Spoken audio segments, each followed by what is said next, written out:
Deception unveiled. Commander Maya Santos stared through the viewport of the Galactic Council's orbital station, watching Earth rotate slowly beneath her. 7 years had passed since first contact, when the massive ships of the Galactic Alliance had appeared in Earth's skies. 7 years of technological exchanges, cultural integration, and promises of humanity joining the interstellar community as equals. Maya's dark eyes narrowed as she tapped her communication implant, confirming her meeting with the Council's High Arbiter, Sorlax. As Earth's primary diplomatic liaison, she had spent those 7 years navigating the complexities of alien politics, learning their languages, customs, and technologies. She had become the face of humanity to the 23 species that formed the Galactic Alliance. The station's corridors gleamed with an iridescent metal unknown to Earth science, curves and arches that seemed to defy structural logic. Maya's footsteps made no sound on the strange material as she approached the council chamber. 2 Volgar guards, massive reptilian beings with armored skin, flanked the entrance. "Commander Santos," one rumbled, its vertical pupils narrowing. "The council awaits." The chamber doors parted silently. Inside, representatives from the Alliance's governing species sat in a semicircle on elevated platforms. Some had multiple limbs, others none at all. Some breathed methane, others existed partly in dimensions humans couldn't perceive. At the center sat High Arbiter Sorlax, a centauri with smooth gray skin and 6 elongated fingers on each hand. "Commander." Sorlax's voice resonated with artificial harmony. "How pleasing to see Earth's representative today." Maya bowed slightly.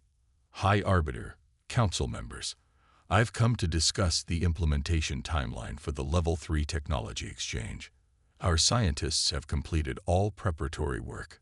A subtle shift occurred in the room, a tension that Maya's years of diplomatic experience immediately registered. "Ah," Sorlax said, elongated fingers tapping together. "There has been a reassessment.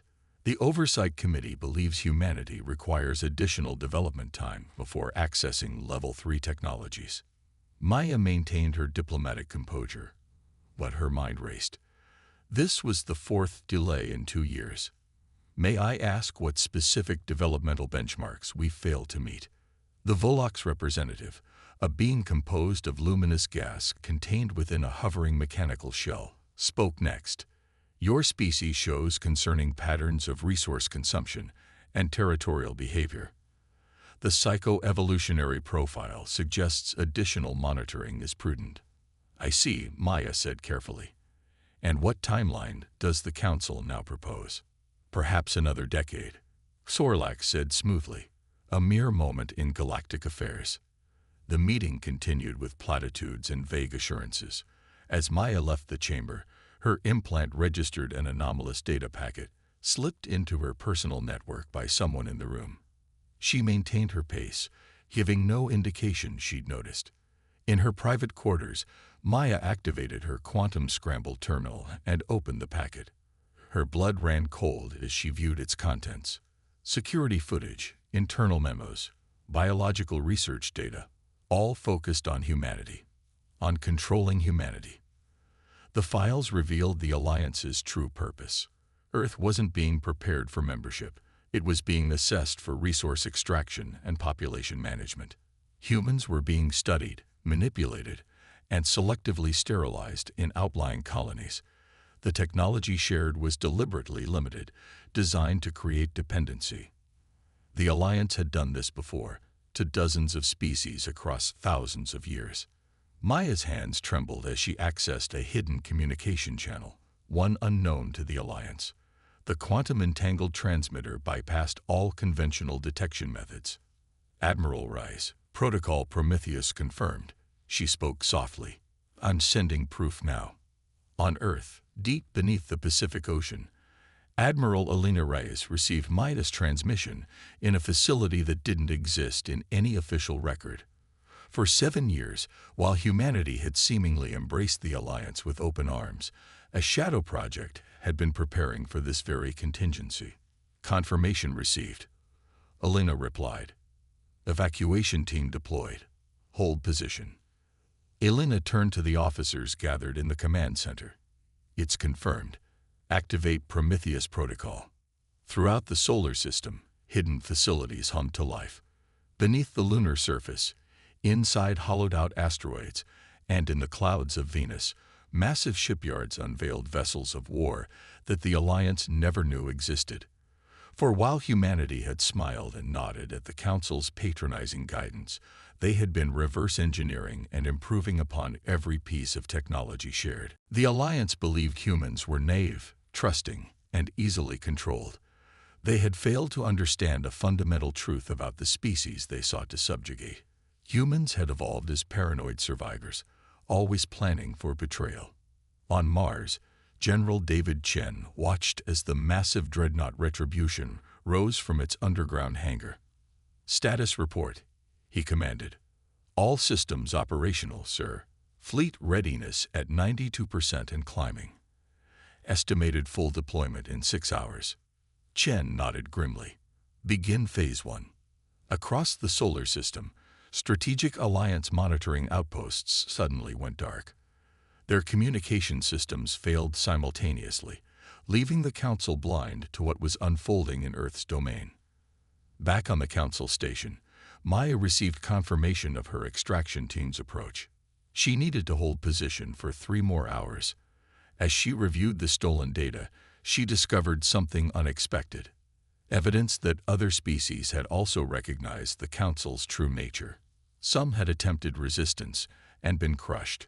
Others were being manipulated just as humans were. Maya began compiling a new message, identifying potential allies among the subjugated species. If humanity was going to fight back, they might not have to do it alone. On Centauri Prime, the Alliance's capital world, alarms began to sound as monitoring stations throughout human space went silent. High Arbiter Thorlax convened an emergency session. "What is happening in the Sol system?" he demanded. The Volox representative's shell pulsed with agitation. "Unknown. All outposts have ceased transmission. We've dispatched investigation vessels." "This is concerning," the novel diplomat hissed through membranous gills. "The humans should not have the capability to disrupt our communications." Thorlax's expression remained impassive. "Deploy the containment fleet. Whatever this primitive disruption is, it will be dealt with swiftly." The Council remained confident. After all, they had carefully controlled what technologies were shared with humans. Any resistance would be futile against their superior vessels and weapons. The containment fleet, 50 warships designed to subdue planetary populations, began its journey toward Earth. What they couldn't know was that humanity had been preparing for this moment since the day the first Alliance ships appeared in their skies. In the asteroid belt, the human fleet assembled. 117 vessels, ranging from nimble fighters to massive dreadnoughts, powered up weapons systems unlike anything the Alliance had ever encountered. Humanity had taken the Alliance's technology and transformed it, combining it with approaches the aliens had never considered. On the bridge of the Defiance, Admiral Rice addressed the fleet commanders via holographic projection. The Alliance believed they were gradually introducing us to their technology. They didn't realize we were taking every scrap, every hint, and building upon it. They underestimated human ingenuity, our capacity for reverse engineering, and most importantly, our unwillingness to trust without verification. The commanders nodded grimly. For 7 years, Earth's nations had worked together in secret, pooling resources and knowledge, while maintaining a facade of naive cooperation with the Alliance. "The containment fleet will reach our system in approximately 12 hours, Rice continued. "They expect to find a confused, helpless humanity discovering that their alien benefactors have turned on them. Instead, they'll encounter the full might of a prepared Earth. We will not be contained. We will not be controlled." Maya's extraction proceeded without incident. A stealth vessel, utilizing technology that shouldn't have existed according to what the Alliance had shared, docked briefly at an emergency airlock. Maya transferred the critical data and boarded, leaving behind a quantum-locked algorithm that would begin releasing the truth to every species in the Alliance. As her ship accelerated away, Maya gazed back at the station. "They never understood us," she said quietly to the pilot. "They studied our history but missed its lessons. Humans don't react well to being caged." The vulgar security forces discovered her absence 3 hours later. By then, her ship had vanished into the depths of space. Using drive technology, the Alliance believed humans were decades from developing. The first Alliance scout ships entered the Sol system expecting to find Earth preparing a token resistance at best. Instead, they encountered a fully deployed battle fleet waiting at the system's edge. Before they could transmit a warning, they were disabled by targeted electromagnetic pulses, their crews captured alive. When the main containment fleet arrived, Admiral Rice opened a communication channel to its commander. "This is Admiral Alina Rice of Earth's Defense Fleet. You entered our system believing you would find an unprepared planet ripe for subjugation. Instead, you face the combined military might of a unified humanity that has spent 7 years preparing for this moment." The Alliance commander, a centauri named Drox, responded with the contempt of a superior civilization. "This is unexpected but ultimately irrelevant. Your ships cannot hope to match Alliance technology. Surrender now, and your species will be preserved, albeit under stricter controls." Reyes smiled. "You still don't understand what you're facing. Allow me to demonstrate." At her command, 20 smaller vessels detached from the human fleet. They accelerated at speeds the Alliance had believed impossible for human ships, executing maneuvers that defied the Alliance's understanding of inertial physics. Before the containment fleet could react, these vessels had penetrated their formation and attached themselves to key targets. "What you're witnessing," Rise explained calmly, "is merely one example of how humanity has improved upon your technology. Those ships have deployed a localized field that renders your weapons inoperable. I suggest you reconsider your position." Drox ordered his fleet to fire. Nothing happened. The Alliance vessels hung in space, suddenly impotent. "Impossible," he whispered. "No," Rice corrected. "Human. We are not the simple, trusting species you believed us to be. We are survivors, innovators, and we do not take kindly to betrayal. You have 2 options: retreat beyond our solar system and never return, or face destruction." The Alliance fleet, for the first time in its long history of subjugating lesser species, retreated. As they fled, Maya's data package was simultaneously released across the Alliance's communication network. Thousands of worlds received evidence of the Council's true nature, its history of manipulation, exploitation, and control. The carefully maintained myth of the Alliance's benevolence began to unravel.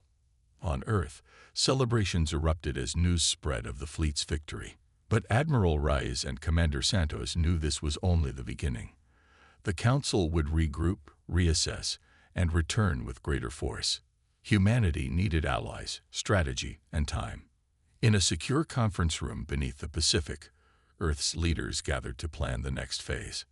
On the main display, a map showed potential allied species, others who had been deceived by the Council. "They thought we were sheep," General Chen said, studying the map. "They're about to discover we're wolves." Maya stepped forward. "And we hunt in packs. Humanity's counterstrike." The crystalline spires of Helios Station gleamed against the backdrop of Saturn's rings. What had once been a small research outpost was now the command center for humanity's unexpected war against the Galactic Alliance. 6 months had passed since the containment fleet's humiliating retreat.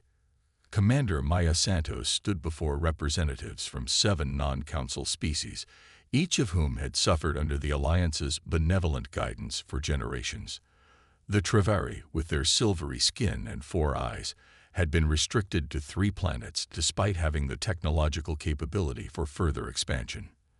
The insectoid Nephri had been subjected to controlled population measures. The aquatic Celesi had seen their oceanic colonies mysteriously fail through what they now knew was deliberate sabotage. For thousands of years, Maya addressed them.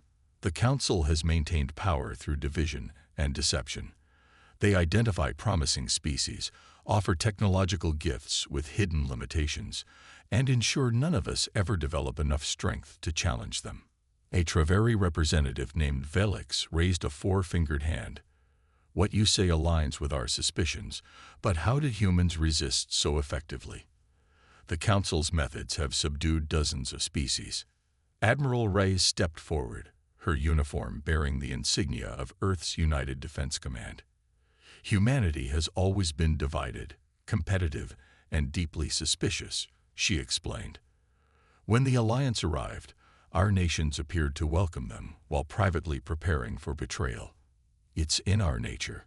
She activated a holographic display showing Earth's secret military buildup, while our official representatives smiled and expressed gratitude for Alliance gifts. Our engineers were dismantling every piece of technology, identifying its artificial limitations, and improving upon it. The representatives murmured in astonishment.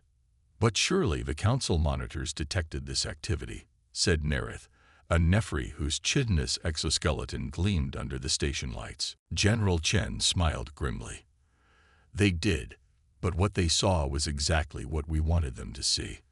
We fed their observation posts false data while conducting our real work in shielded facilities. By the time they realized something was wrong, our fleet was already deployed. The Celessi representative, a being who existed within a water-filled environmental suit, leaned forward. The Council believes their knowledge is superior because it spans millennia. But perhaps that is their weakness. They've grown complacent. Maya nodded. Exactly. The Alliance's greatest vulnerability is their arrogance. They cannot conceive of being outmaneuvered by lesser species. She activated another display showing intelligence reports from across Alliance space. Since our victory and the release of the evidence I gathered, 12 worlds have risen in open rebellion. The Council is facing unprecedented resistance. Yet they still vastly outnumber us all, Valix observed. In ships and territory, yes, Admiral Reyes conceded, but not in strategic thinking. The Alliance expects direct confrontation. They are mobilizing their grand fleet as we speak, over 300 capital ships preparing to crush Earth as an example to other rebellious worlds. And you plan to fight this armada? Asked Nerith skeptically. General Chen's expression hardened. No, we plan to destroy it without firing a single shot. On Centauri Prime, the Alliance capital, High Arbiter Korlax faced the first serious challenge to his authority in 700 years. The Council chamber, once a place of ordered hierarchy, had devolved into factions and accusations. How could primitives defeat our containment fleet? Demanded the Volox representative, its containment shell pulsing with agitation. The technology they displayed should have been impossible. More troubling is this data breach, added the novel diplomat. Subject worlds are questioning the Council's authority. 3 have already refused resource quotas. Horlax raised a six-fingered hand for silence. This human rebellion is concerning but ultimately manageable. They caught us unprepared once. It will not happen again. He activated a holographic display showing the assembly of the Grand Fleet, 317 vessels, including 15 planet crackers. We will make an example of Earth so severe that no species will dare defy us for the next 1,000 years. And what of these allegations the humans have spread? Asked a newer council member, her feathered crest flattening with concern. Fabrications, Torlax dismissed, designed to turn our subjects against us. Once Earth is reduced to ash, we will implement memory realignment protocols on the affected worlds. The council members nodded in agreement, their brief moment of doubt passing. They had ruled the galaxy for 10,000 years. What threat could one upstart species truly pose? Deep in the clouds of Jupiter, humanity's scientists worked feverishly in a hidden facility that had never appeared on any Alliance scan. Dr. Fatima Kamal, Earth's leading genotechnologist, supervised the final modifications to a device that might determine the fate of their species. The quantum resonance is stable, she reported to Admiral Reyes through a secure channel. Field tests confirm it can penetrate Alliance shielding at a range of 2 light minutes. And the effect? Rides asked. Total systems disruption. Fatima confirmed. Their ships will be dead in space. Life support will remain functional, but weapons, engines, and communications will fail simultaneously. Rais nodded. How many can we deploy before the Grand Fleet arrives? 17, Fatima replied. We've positioned construction facilities in the asteroid belt. Each disruptor requires precise calibration. We can't rush them without risking failure. 17 against 300, Rais mused. We'll need to be strategic. Meanwhile, Commander Santos coordinated with Earth's new allies. The rebellion was spreading faster than even they had anticipated. 23 worlds now openly defied the Council, with dozens more secretly providing support. The Treveri fleet will join us at these coordinates, Maya informed General Chen, highlighting a region near Neptune. The Nefri have provided their stealth technology, which even the Council hasn't seen. The Celestii are sabotaging Alliance supply lines with their aqueous nanites. Chen studied the tactical display. It's still not enough against the Grand Fleet. It doesn't need to be, Maya reminded him. We just need to hold them long enough for Dr. Kamal's disruptors to deploy. 3 weeks later, long-range sensors detected the Grand Fleet entering the outer solar system. As expected, they arrived in tight formation. A show of overwhelming force meant to intimidate. Admiral Rais stood on the bridge of the Defiance, watching the tactical display as the enemy armada approached. Earth's combined fleet, along with their alien allies, numbered just 78 vessels. To anyone observing, it appeared to be a hopeless mismatch. All ships maintain position, Rais ordered. Follow the engagement plan precisely. The Alliance Fleet Commander, Supreme War Arbiter Draxus, observed the pitiful defensive force with contempt. They send this against the Grand Fleet. Perhaps these humans are not as intelligent as we feared. They may have hidden assets, his second cautioned. Remember what happened to the containment fleet. The containment fleet was unprepared. Draxus dismissed. We are not. All ships advance in standard conquest formation. Prepare planet crackers for Earth targeting.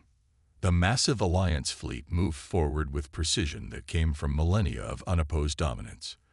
Their sensors showed the human-led forces holding position near Mars, apparently making no effort to conceal themselves or employ the surprising tactics that had defeated the smaller fleet months earlier.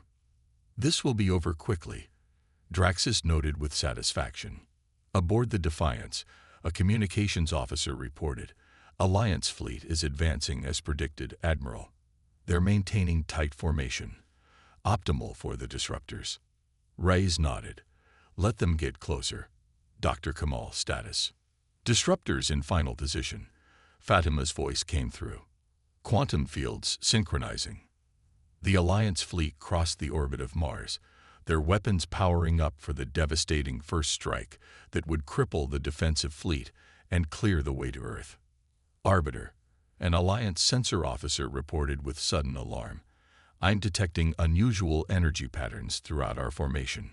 Specify, Draxus demanded. Unknown technology. The signatures are shifting. I can't. His words were cut off as the lights on the bridge flickered. Throughout the Grand Fleet, ships suddenly went dark, their engines failing, weapons powering down, and communication systems going silent. Only life support and basic functions remained. On 17 small, unremarkable asteroids strategically positioned around the Alliance fleet, Dr. Kamal's quantum disruptors pulsed with energy, creating overlapping fields that neutralized the specific frequencies used in Alliance technology. Disruptors functioning at optimal capacity, Fatima reported. Alliance fleet is immobilized. Admiral Rais opened a communication channel to every ship in the Grand Fleet. This is Admiral Elena Rais of Earth's Defense Command. Your vessels have been neutralized by technology your Council thought impossible for lesser species to develop. Your weapons are offline. Your engines are disabled. You are, in every sense that matters, at our mercy. On his paralyzed flagship, Draxus raged impotently. Impossible. Nothing can penetrate our shielding. As you can see, Supreme War Arbiter, Rise continued, having identified his vessel. Your assumptions about human capabilities have once again proven fatal to your mission. But unlike the Council, we do not destroy those who oppose us simply to make a point. The human fleet, along with their allies, moved forward, surrounding the immobilized Alliance Armada. We are transmitting terms of surrender, Rise informed them. They are non-negotiable, but they are also merciful. No Alliance crew member will be harmed if these terms are accepted. You have 1 hour to consider. The terms were simple but revolutionary. Dissolution of the Council, independence for all subjugated worlds, and a new galactic compact that would govern relations between species as equals, not masters and servants. Draxus stared at the terms in disbelief. "This cannot be happening," he whispered. "The Council has ruled for 10,000 years." His second looked around at their darkened bridge, at the human ships now visible through every viewport. "Perhaps," she said carefully, "that rule has reached its end." On Centauri Prime, High Arbiter Corlax received the news of the Grand Fleet's defeat with stunned silence. The unthinkable had happened, not once, but twice. Humans had not only resisted Council dominance, but had effectively ended it. Within days, the rebellion spread to every corner of Alliance space. Species that had chafed under Council rule for centuries saw in humanity a template for resistance. The carefully maintained hierarchy that had preserved Centauri dominance collapsed with astonishing speed. 3 months later, representatives from 142 species gathered on a neutral space station constructed specifically for this purpose. The first Galactic Compact was signed, a true alliance of equals, with mechanisms to prevent any single species or group from dominating others. Commander Maya Santos, now serving as Earth's principal diplomat, stood beside representatives from the Travari, Nefri, Selesi, and dozens of other formerly subjugated species. Even some former Council races, including a faction of progressive Centauri, had joined the compact.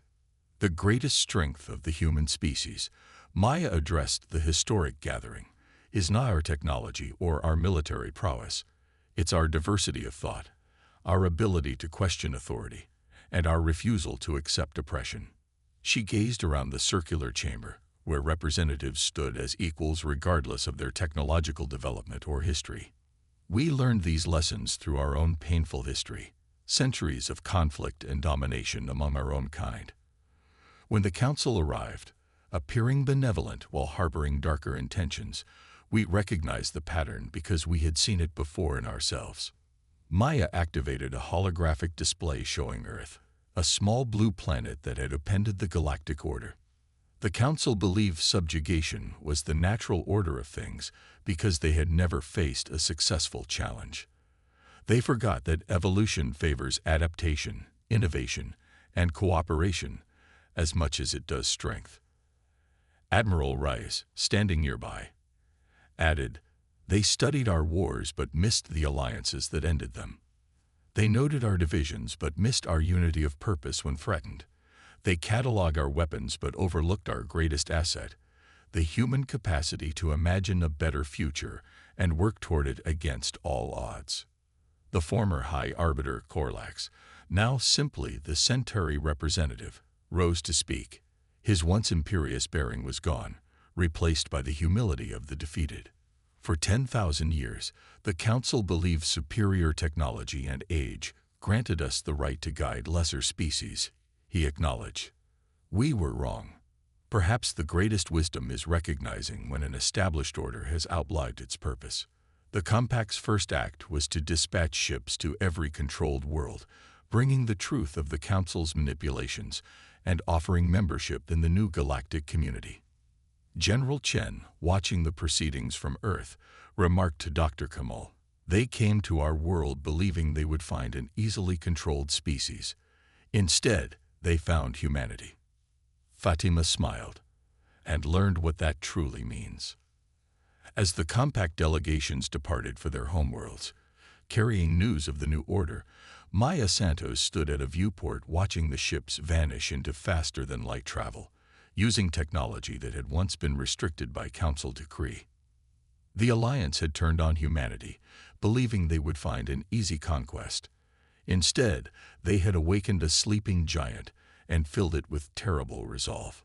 In doing so, they had inadvertently liberated a galaxy and transformed the course of interstellar civilization. Humanity had not merely survived betrayal. They had forged from it a better future for all sentient beings.